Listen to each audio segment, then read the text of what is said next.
doing the supervision of Dr. Canaca, who is our head of rural psychiatry at the University of New Mexico. And I wanted to take today to get through kind of a common thing that I think we see in every field of medicine. So give me 1 second to share my screen. Let me go ahead and start by putting up this QR code, which you guys are totally welcome to scan now if you feel so inclined. And it'll be up again at the end of the presentation. My understanding is these also go on YouTube. So if you're watching along from YouTube, please, let me present, there we go. If you're following along on YouTube, please feel free to, wonder why this won't, just pause at any point. And there we go. Which screen are you guys seeing? Are you guys seeing the presentation screen, or are you guys seeing the viewer type screen? So you have to, viewers type screen, you have to make it a slideshow. Sounds good. Sorry for the delay, y'all. I'm trying to make it a slideshow, and it's being dumb.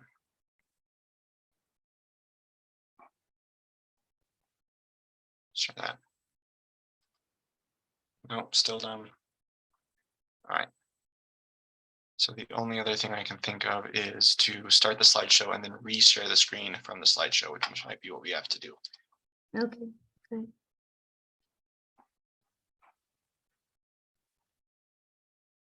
There we go. All right. Do y'all see that okay? Yeah, now it looks good. Dope. Well, thank you guys for joining. If y'all are watching on YouTube, thank you for watching on YouTube. Just to finish my earlier thought, you're always welcome to pause and Dora the Explorer it and kind of guess what's coming up, which can be fun. I'm hoping for a little bit of interaction towards the end in particular, but if you have any questions during the presentation, please feel free to unmute and ask. So this is a presentation on modifiable risk factors in suicide prevention. So the reason that I was thinking it was important to present this topic is we and our psychiatric emergency services at UNM, and I think in a significant number of settings, are seeing an increased number of patients with some form of suicidal ideation, some wish to die. And those patients are sometimes, I don't want to say overwhelming, but difficult to deal with, because suicidal ideation is not something that gets better particularly quickly in most cases. And so managing it can feel frustrating, and that can lead to a little bit of burnout. And I also picked this topic because I think this is relevant to a great number of fields. So obviously we in psychiatry see patients with suicidal ideation, but you'll see it in primary care, you'll see it in social work, you'll see it in many, many settings. You'll even see it just in your day-to-day life. I have had friends tell me before, hey man, I'm struggling. I feel like life really isn't worth living right now. And I wanted to focus in on universal interventions that have a strong evidence base for people who are feeling like that. So without further introduction, a little bit about myself. Second-year resident with UNM.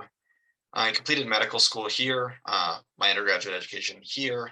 I'm from Cuesta, which is up north of Taos, and I'm hoping to do CL after I graduate, and kind of do some additional rural outreach. This is just your info, which was given at the beginning, on how to do your continuing education if you're interested in continuing education for this. Reminder to complete the survey within 48 hours. I'm very bad at completing surveys, so that's something that I would need many reminders for. I do not have any financial arrangements related to the context of this activity. I'm not getting paid for being here outside of my normal job. And I don't have any money coming in with regards to any of the stuff we'll present here. And that's actually a little relevant because there's a little money in suicide assessment, which you wouldn't expect. These are my views. These are not necessarily the views of the University of New Mexico. This is how I approach things. This is not like an official policy or thing that we do. And here's the learning objectives for today: to identify modifiable risk factors for suicide, to be able to describe key components of safety planning and utilize safety planning to ameliorate suicide risk. And then we're going to really focus on modifiable risk factors for suicide, and I'll get why here in a moment. The cultural considerations for this presentation. This presentation relies on some data from meta-analyses, and the majority of the data that went into those meta-analyses came from the US. So this is like a US specific presentation. There's not really any data in here that's specific to New Mexico or any subpopulation you might see. So this is kind of just an overall view designed to be applied to, or as universally applicable as possible. This presentation has data on the breakdown of suicide prevalence in ethnic groups and age groups and gender categories. And just a reminder that that has negligible utility in assessing an individual patient. Just because somebody is of a particular ethnicity or a particular gender, or has other kind of chronic epidemiologic risk factors that place them at a higher category of suicide, doesn't mean you should treat them differently or assess them differently than somebody who did not have those epidemiologic risk factors. And then one more thing: mental health and suicide are heavily stigmatized in some cultures. And just that might bump into kind of some of the strategies we've come into here. It's not necessarily addressed in this presentation, but something to keep in the back of your mind is some patients, the interventions we propose in this presentation will be easy to kind of work through, and some patients not so much, depending on their own cultural background. So again, my goal for this presentation is to give some tools for everyone who deals with suicidal people. And kind of every level of suicidal, somebody who has a specific plan and a recent attempt, you might consider slightly differently than somebody who just has some hopelessness due to like a really unfortunate life situation. But the idea is the interventions we propose here will be applicable to both. And we're also hoping to emphasize interventions with a strong evidence base, which we'll get to. So epidemiology of suicide: 46,000 people died by suicide in the US in 2020, according to the CDC. That's a lot of people. And it's I think many people would argue 46,000 more people than should have. In every one of those unfortunate deaths is the opportunity for an intervention that could have avoided that. And that's not to say that anyone made any mistakes in that, but it's sometimes people look at that and retrospectively say what can be done differently. It is difficult from a statistics perspective to investigate what could be done differently because even with that significant 46,000 number, suicide is still what we call a low probability event. And so on coming up with like a risk stratification for low probability events is famously difficult. So we sometimes, when coming up with our risk stratifications, use these proxy markers. So 1.2 million adults attempted suicide in 2020, 3.2 million adults made a plan for suicide in 2020, and 12.2 million adults seriously thought about suicide in 2020.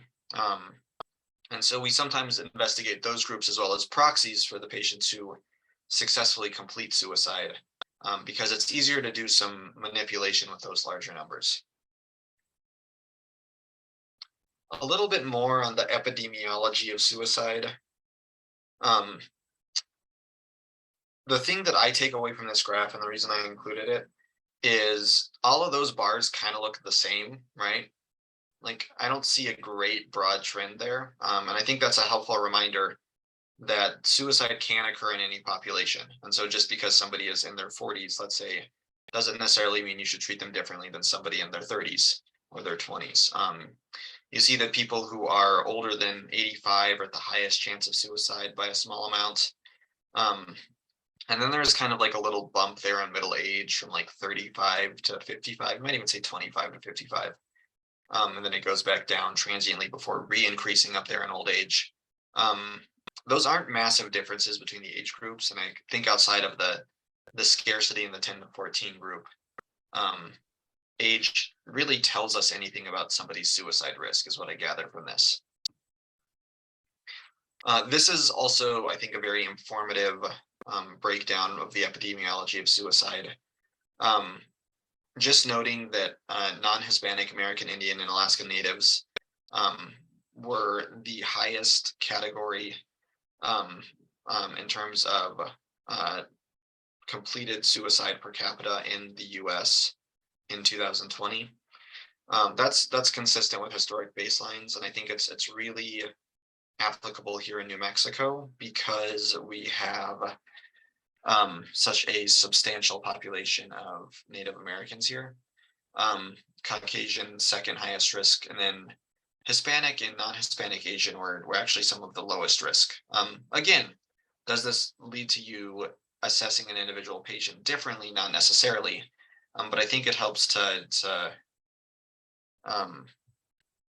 set our overall index of concern with regards to suicide here in New Mexico. This well-known, consistent for a long time, men are about 4 times as likely as women to successfully complete suicide. Again, all of this data is looking at suicide completion. Women are actually slightly more likely to attempt suicide, looking at the epidemiologic data. But as kind of prevention from completion is, I think, our most critical outcome.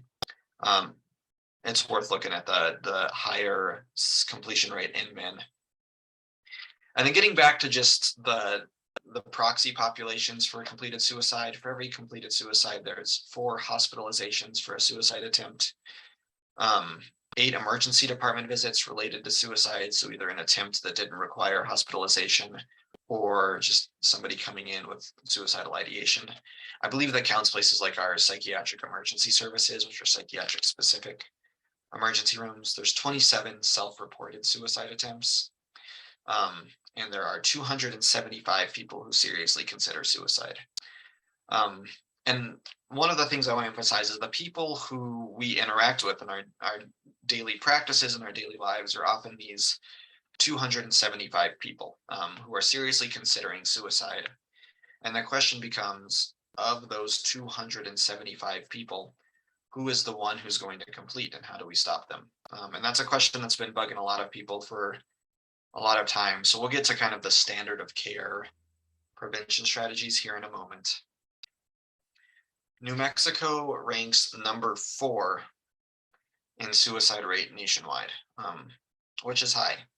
You'll see some Midwestern states, some rural states up there. I was asked kind of the last time I gave the prototype of this talk, why is New Mexico number 4? And I don't have a great answer.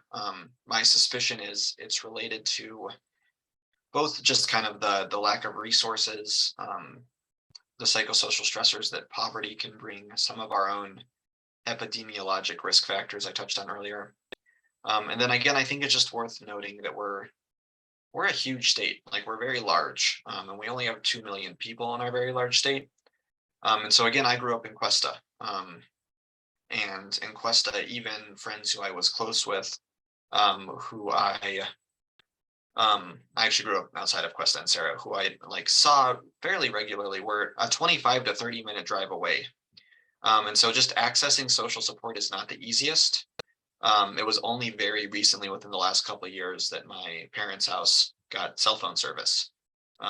So it's really easy, I think, to lose touch with your social supports in the more rural areas in New Mexico. That again is why I thought that was an appropriate topic for this group.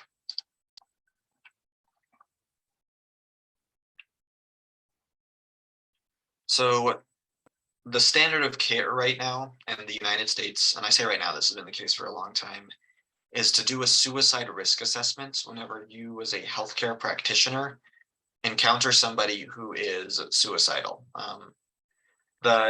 this is from the call to action to implement the National Strategy for Suicide Prevention that was published last year. Kind of the foundations of that National Strategy for Suicide Prevention, at least to my reading, were established in 2012 in a publication by the Surgeon General. And so I'm just going to read this verbatim because this is actually really important whenever interacting with anyone who has some potential risk for suicide. So according to this publication, which is really long, identifying suicide risk through screening is a key component of recommended standard care. For individuals screening positive for suicide risk, the next step is a more thorough assessment that collects detailed information about the person's risk, evaluates their immediate danger, and informs treatment decisions. The goal of suicide screening and assessment is not to predict suicide, but rather to identify and address suicide risk, much as healthcare providers do in regards to other medical problems such as heart disease or diabetes. And then finally, and this will be kind of the end of our talk, safety planning is a brief intervention conducted after a comprehensive suicide risk assessment that has been shown to be effective in supporting safety among persons at risk for suicide. In this brief intervention, the healthcare provider works collaboratively with the person at risk to develop a plan for recognizing suicidal thoughts and managing them safely.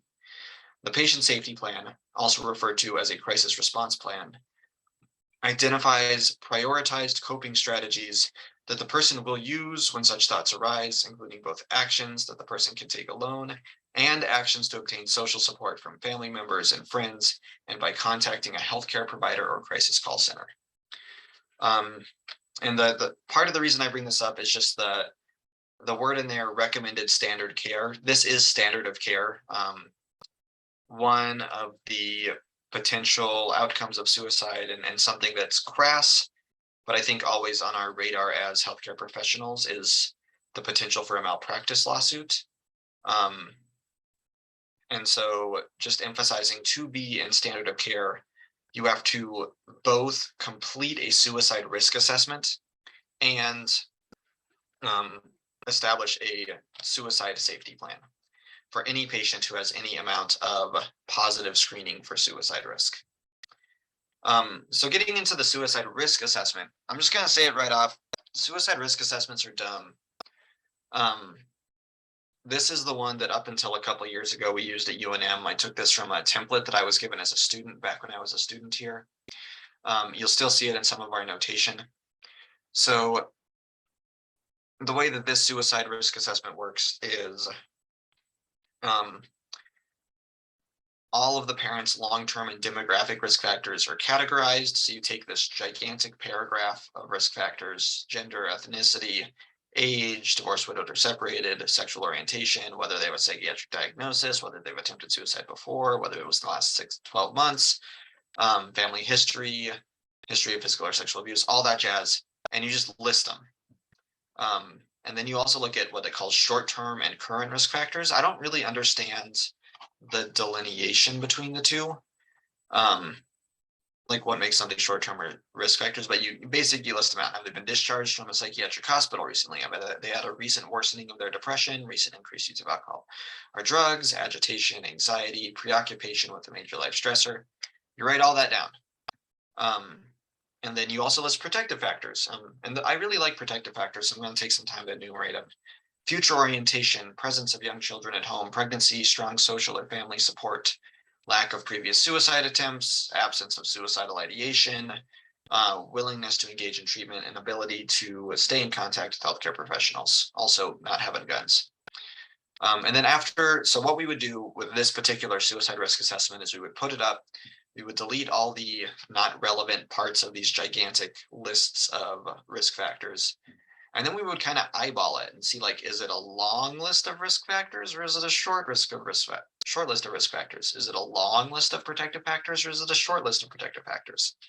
And after that, we would pretty much arbitrarily assign whether a patient was at low, moderate, or high risk of suicide and homicide, chronically and acutely.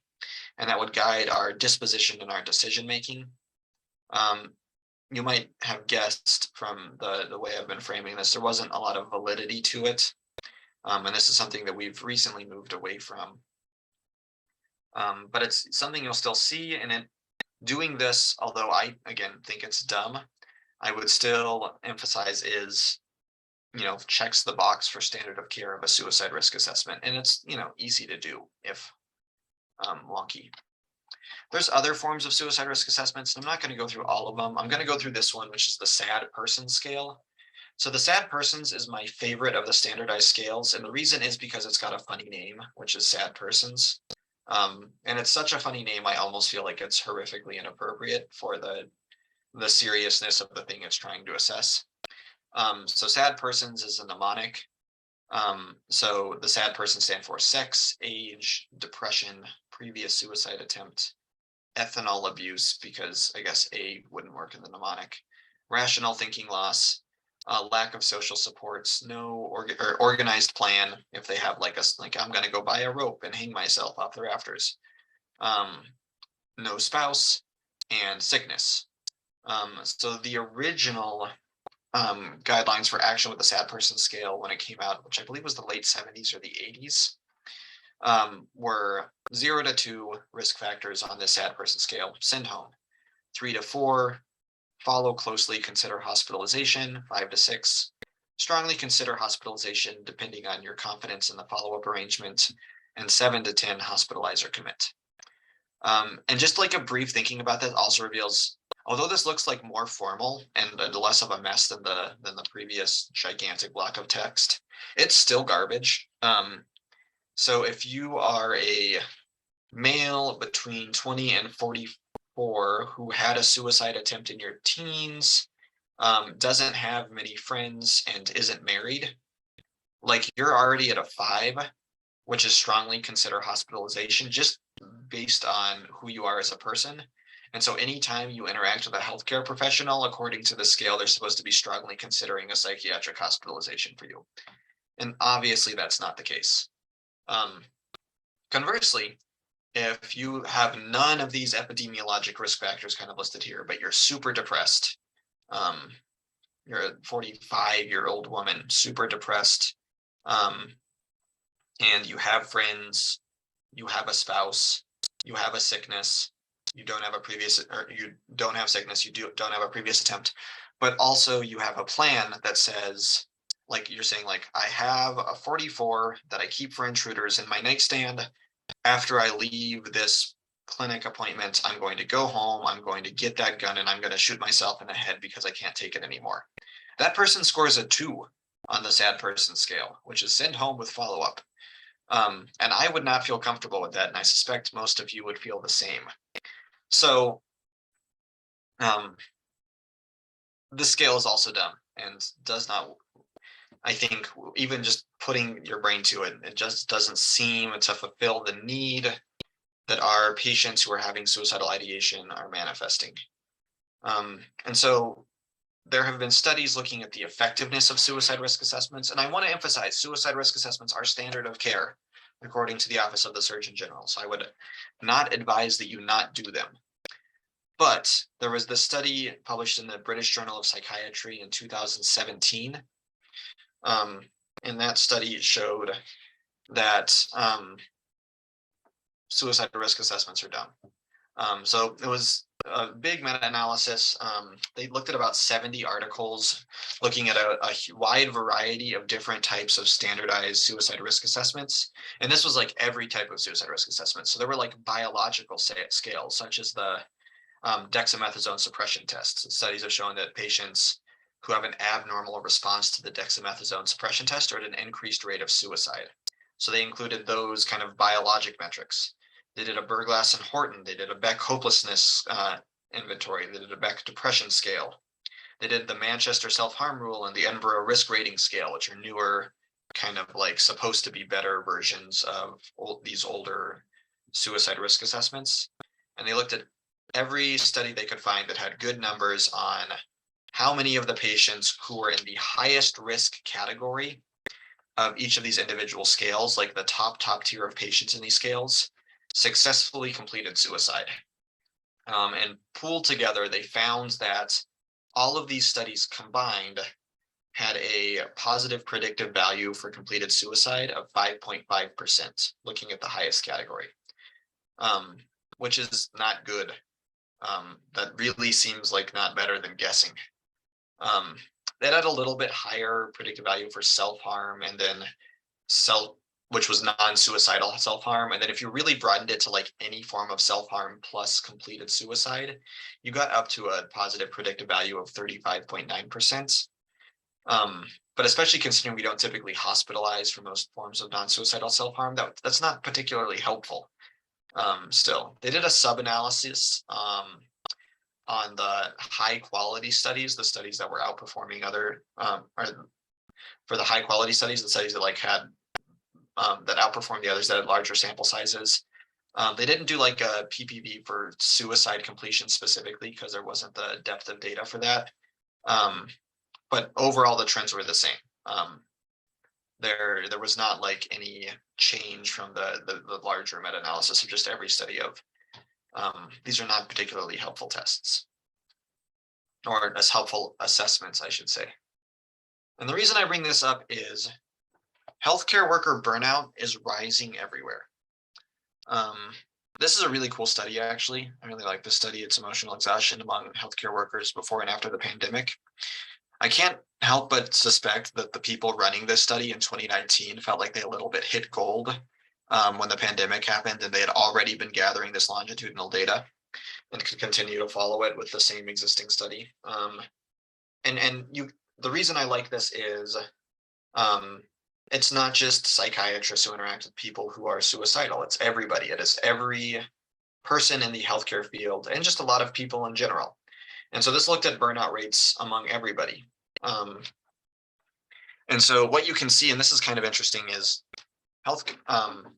in every field in healthcare, burnout has gone up.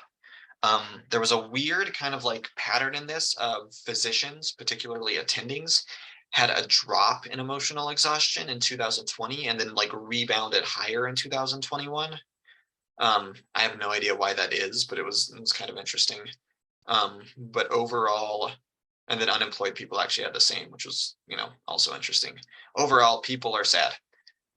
People are struggling with their jobs. And the reason I bring this up is, for me, I sometimes get very frustrated when I feel like I can't make a meaningful difference in the patient I'm seeing before me. I see a lot of patients who are coming in for suicidal ideation, as I'm sure many of you do. And I have limited ability to change that in the small term. There's no magic pill that fixes suicidal ideation. Putting somebody in the psychiatric hospital has not actually been shown to improve suicidal ideation. And in fact, hospitalization has been shown to, hospitalization has been correlated with increased risk of completed suicide. Whether you want to read into that data is a little bit on you, because it's worth noting that it would be like horrifically unethical to conduct anything resembling a randomized control trial on this. Like, you can't like arbitrarily assign people who are contemplating suicide to hospital or no hospital. But there's not great evidence that hospitalization helps, is kind of the end of that thought. And so feeling like I have limited things to offer these people who have these really sad thoughts, at least in the moment, and I have limited ability to mitigate their risk of a pronounced irreversible decision again in the moment, I feel like I'm floundering. I feel like I'm really struggling, and that feeling can sometimes get overwhelming, especially as the amount of patients we see with suicidal ideation is continuing to rise, and the prevalence of suicide completion is continuing to rise. So how do we avoid kind of this healthcare burnout when working with patients with suicidal ideation? So this is my strategy. This is how I approach things. I think it's a great approach, and I think y'all should do it. Again, you can live your own lives, but we're transitioning, I think, from kind of like standard of care to Samuel McDonald standard of care. This is how I do things. So looking at risk factors for suicide,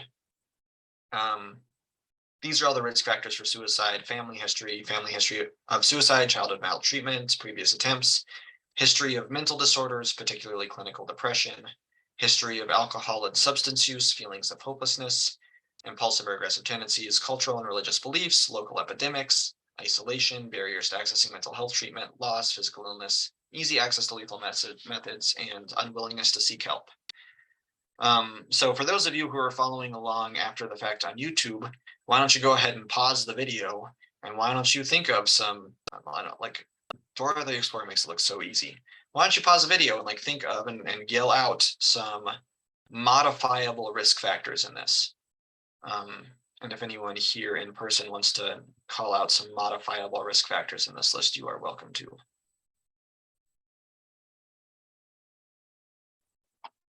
So for me, the vast majority of these things don't look modifiable. I can't change somebody's family history. I can't change how they were treated as a child. I can't change that they had a previous suicide attempt. Honestly, I can't really change that they're hopeless. I can't change, at least in the moment, that they have alcohol or substance abuse. And so what I do is I take all these factors, and because writing them down is standard of care, I write them down, and then I forget about them, and I completely like get them out of my mind. And I focus in on the few things of this list that I feel like are actually helpful. So isolation, which is a feeling of being cut off from other people, is actually something you can change even in a clinic visit, especially if you're doing kind of an assessment with the help of a family member. And in psychiatric emergency settings, we always contact collateral and try and get in touch with friends and family members on suicidal patients. Barriers to accessing mental health treatment are also things you can potentially address. And many of us in the healthcare field are uniquely suited for addressing. This can be a really, I want to emphasize too, like a low-tech intervention.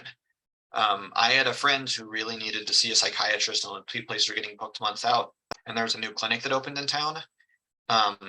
And I took a photo of the flyer and I sent it to him, and like, bam, I have eliminated a barrier to accessing mental health treatment.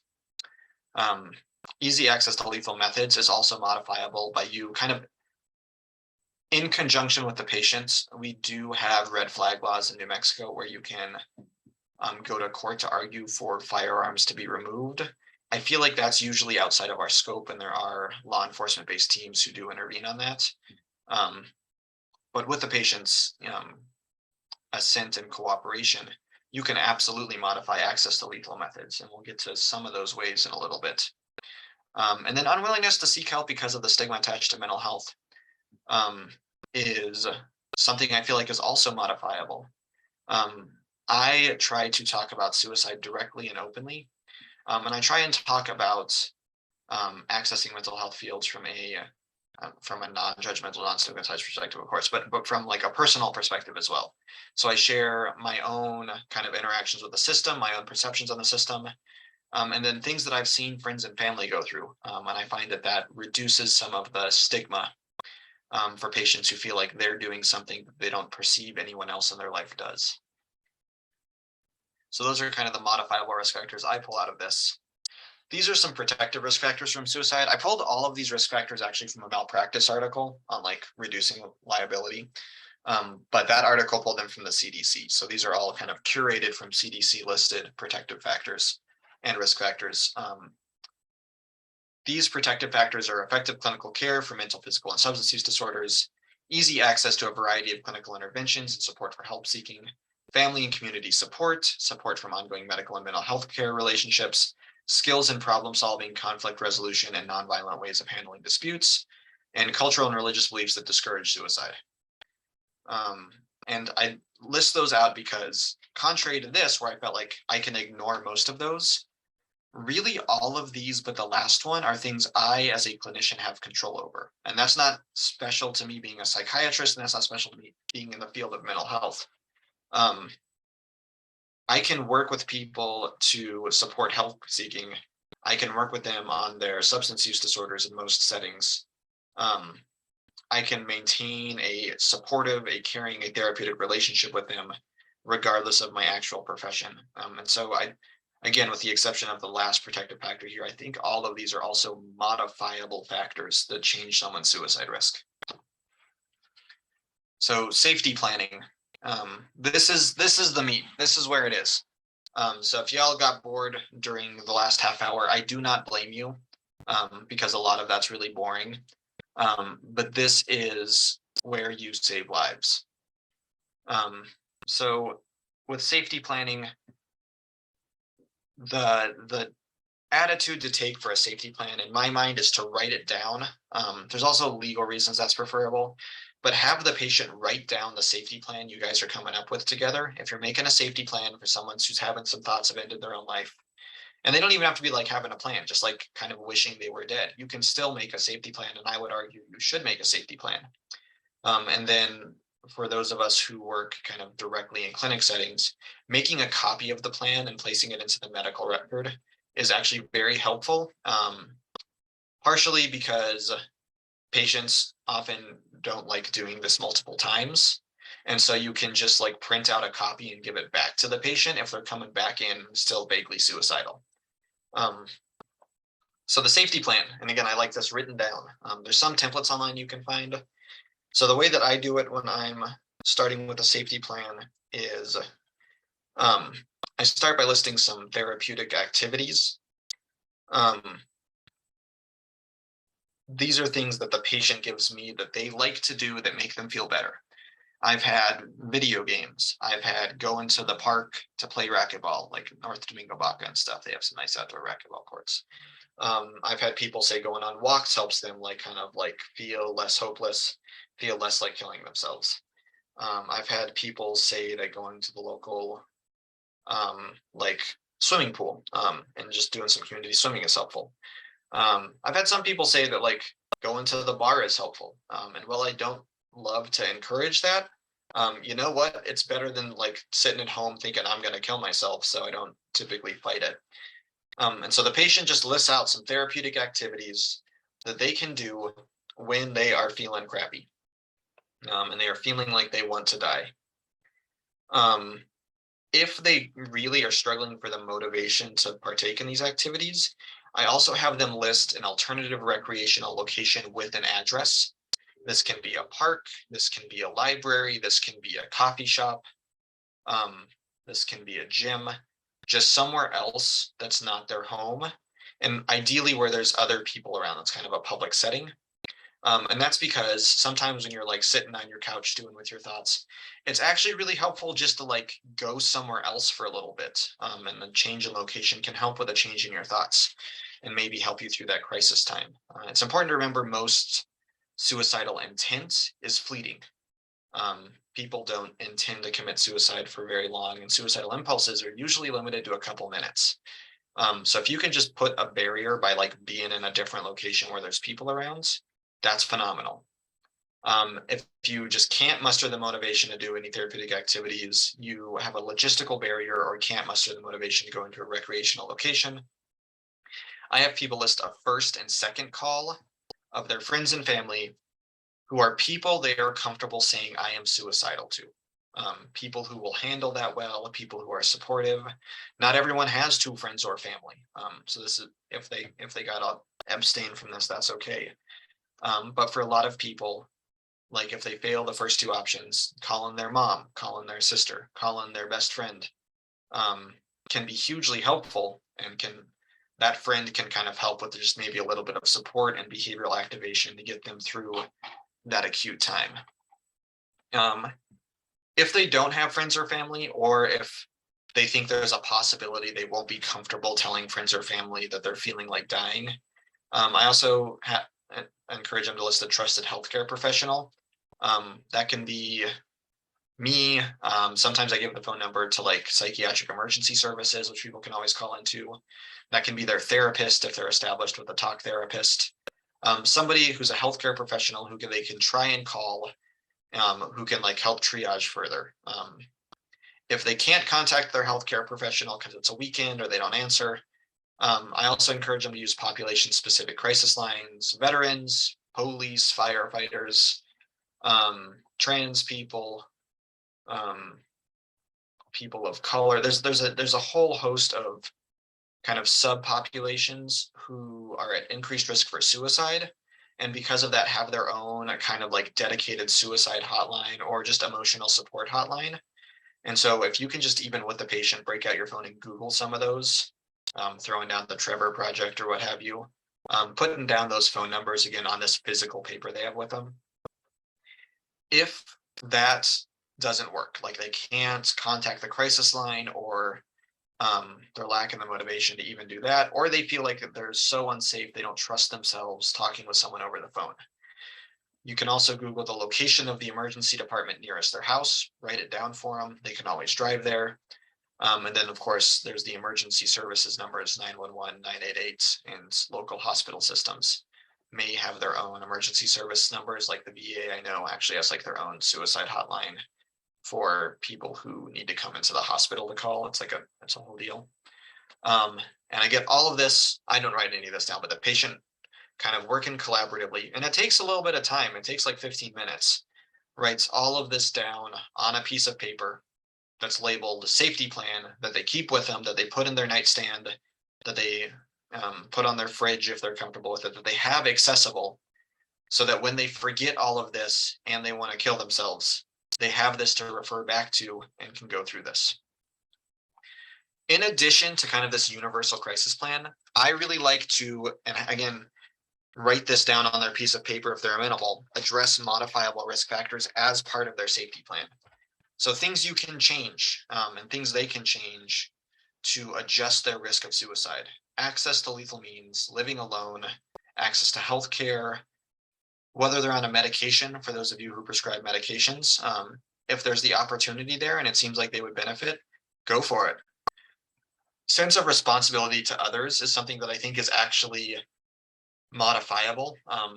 And we'll get more to that, I think, in our case examples when we get to those. And availability of recreational substances. If somebody's like, yeah, I'm only really suicidal when I'm drunk, just maybe talk about removing alcohol from the house. And so maybe just adding a logistical barrier of like, now you got to go to the bar to drink. If recreational substances are less available, they're less likely to be intoxicated.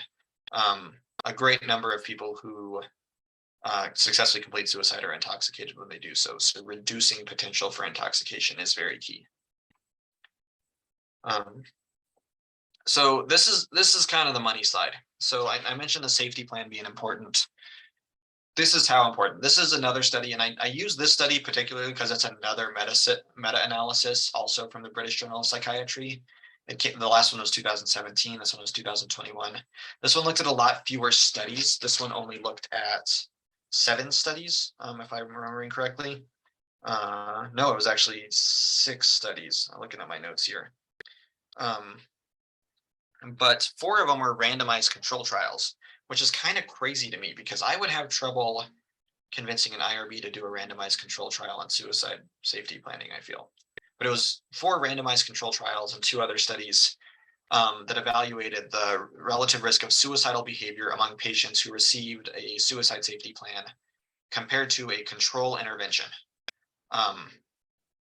And that relative risk was 0.57. That's phenomenal. That is a number needed to treat of 16, which is also phenomenal when looking at suicidal behavior, which is not as rare as completion, but still relatively rare. That is a very great number needed to treat of suicide behavior. That is a lovely relative risk ratio. And that to me, I think, gives me a lot of feeling when I do a suicide safety plan that I am doing a good job. Because it's very difficult to see the suicides you prevent, if that makes sense. And so you can go based off the study figure. If I do 16 of these safety plans, I have prevented 1 suicidal behavior. And that's substantial. That makes a difference in people's lives, and that I think makes a difference in how successfully we feel like we're treating patients, which can reduce a little bit of the emotional fatigue that we've all been feeling lately. So I wanted to get to some cases, just like some example patients who are proxies of patients I've seen in the last couple months. We can think through some safety planning and kind of actionable interventions on. But before I do that, does anyone have any questions? Dope. So this is the first case. This is a 29-year-old woman who lives with her boyfriend, history of hypothyroidism, adequately managed borderline personality disorder. Recently, while arguing with her boyfriend, she grabbed a kitchen knife and stabbed her forearm, resulting in arterial lacerations requiring surgical repair. It was a gnarly wound just on this lady. Wasn't depressed. Has a history of non-suicidal self-harm by cutting, but she's been really on it. Hasn't cut in the last year. Things are good with the boyfriend. She runs a small business, and that's been stressful because running a small business is stressful. She cooks. She practices ballet in her spare time. She's taking an antidepressant already, in addition to her thyroid supplementation. She had a suicide attempt at age 17. So again, just kind of putting it out to the world, and you at YouTube can pause and discuss with your friends who you're watching this with on the couch what you think the modifiable risk factors are. Does anyone here have any feelings like that something's calling out to them, that they feel like there's something they would want to change about this woman's life in the immediate future?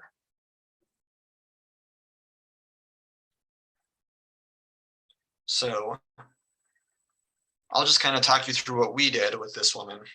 I've changed a few details, but for the sake of ease. But one, I just want to mention this woman was very short. She was like 5'1", and her boyfriend was very tall. He was like 6'1". And so we had a lot of discussion about knives because this wasn't really a suicide attempt, but it seems like she has a history of self-injury, and it was a really spontaneous, potentially fatal if repeated, kind of episode of behavioral dysregulation. And so what we did was we talked a lot about the knives and ways to minimize her access to knives. She didn't want to get them out of the house entirely because she really loved cooking and she needed knives to cook. And so I proposed, and I felt real good about this. I was like, do you have like a tall shelf or cabinet in your house? And they did. And so they put the knives on a shelf that she couldn't reach. And so she'd have to ask her boyfriend to go and get the knives down from the shelf to cook, and then he'd put them back on the shelf afterwards, just reducing access to those knives for potential impulsive arm stabbing. She also cut back a little bit on her hours at work, was working fewer days per week. Made a plan to work fewer days per week than she'd been working, just because that stress was driving a lot of like her emotional dysregulation.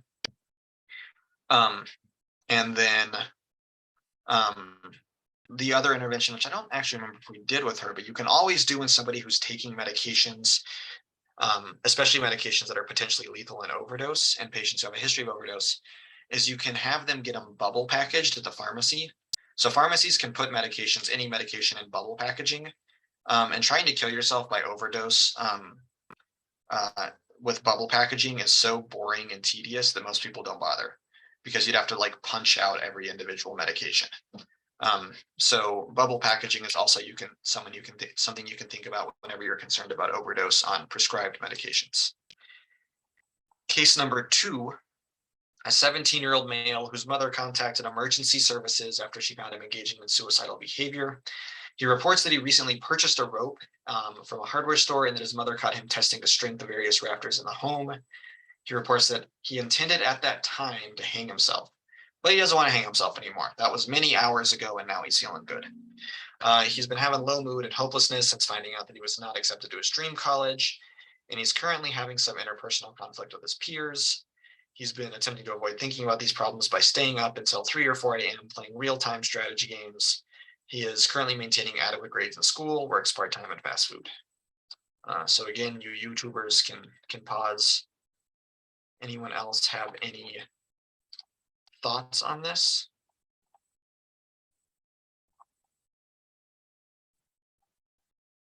So just to say it, we put this dude in the hospital.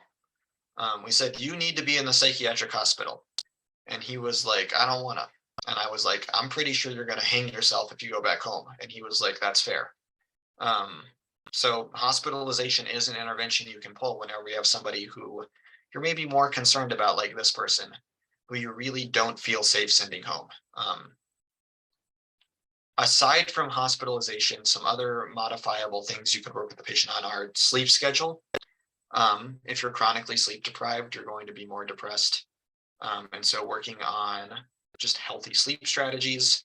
And maybe the nice thing about 17-year-olds is you can get parental involvement, maybe a confiscation of electronics after a certain time of night, if the patient's somewhat on board with it, can be helpful in just getting people more sleep, which can help reduce suicidality. Yeah, that's kind of the big takeaways from this case for me. And then I have one more case, if y'all are cool with it.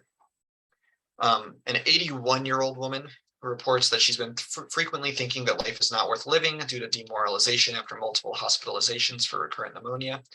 She shares that she's been unable to regain her previous level of strength, even with close adherence to physical rehabilitation regimen. And she recently left inpatient physical rehab against medical advice because she felt like she wasn't getting better. She'd been there for a couple of weeks. She reports that she's not been able to maintain her garden since her last hospitalization, and she's been in the hospital more often than not over the past few months. Her sister lives in town, has been taking care of the house and cats. 81-year-old says, I'm just waiting to die anyways. She doesn't have a suicidal plan necessarily, but she is an avid collector of World War II era sidearms, several of which work. Historically, she was active in a seniors bowling league, but that's not been obviously possible given her current physical condition. So once more, last pause for y'all at home. And does anyone else have any thoughts on ways that we can mitigate this woman's suicide risk?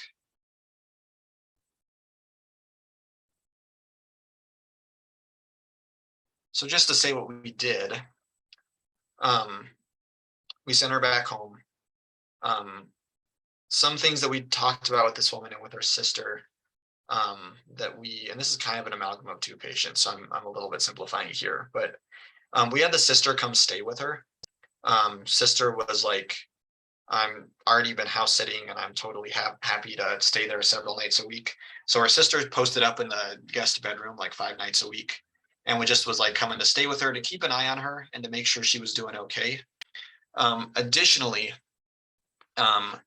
we really encouraged her to go back to rehab. I felt like a lot of her hopelessness about her potential for recovery was driven by depression as opposed to like reality based. And there wasn't any reason that she wouldn't regain her previous level of strength after her hospitalization for pneumonia. She was deconditioned, but many deconditioned patients do get better. And so just kind of having some motivation building with her about that and giving her some optimism. And she did eventually, last I saw, she was in an inpatient rehab facility. With regards to the sidearms, she was comfortable removing them from the home. I've had other patients who aren't comfortable removing firearms from the home. But the patients themselves can get pretty creative as to ways to mitigate suicide safety or mitigate suicide risk with a firearm. Some that I've seen, gun locks, gun safes, having the gun in the possession of a friend or relative who knows about the depression, knows about the suicidal ideation, and can return it conditionally only after kind of doing a friend-based assessment of how suicidal someone is. I had one patient who was an avid shooter, and he really enjoyed going down to the gun range several days a week. That was like his relaxation, that was his outlet, and he was really reluctant to give that up. And so what he actually did is he talked to the owner about the gun range, really frankly with it, about all of this stuff, and the owner of the gun range agreed to let him store the firearms there. So he kept the firearms in a locked locker at the gun range, and he would go to the gun range to use them at the gun range and then return them to the locker and drive back home, thus minimizing the amount of time he was actually with the firearms. So that's pretty cool. I thought that was a cool idea. These are all things we can consider in this woman. So I really appreciate you guys bearing with me. These are the references, excluding the CDC website references, which are on their slides, of the articles used in this presentation. I think they're all really cool. I think the liability and patient suicide article is actually excellent with regards to just kind of like reminding us what we should do as people who take care of people who want to die. And I really hope that you guys just got the main takeaway of suicide risk assessments have to be done, but they're dumb and they suck. And safety plans save lives. And with a written, structured, and collaborative safety plan, you can make a difference in the incidence of suicide completion in New Mexico. So I really appreciate y'all's attention. I really appreciate you guys attending. Here is the evaluation link and QR code so you guys can get credit for coming towards whatever you're getting credit for. And if anyone has any questions, feel free to ask them now.